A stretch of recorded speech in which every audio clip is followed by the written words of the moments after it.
অনেক দিন পর কাগজ কলম নিয়ে বসে প্রথম একটা চাঁদের ছবি আঁকি, সঙ্গে কিছু মেঘ।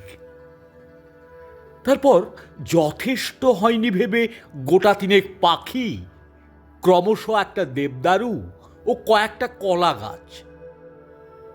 অবশেষে অনেকগুলি ছানা সহ একটা বেড়াল।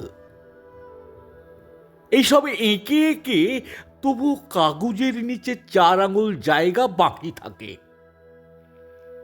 সেখানে প্রথমে লিখি শ্রীচরণেষু, তার নিচে সবিনয় নিবেদন, এবং কিছুক্ষণ পরে সবিনয় নিবেদন কেটে লিখি প্রিয়তমাশু।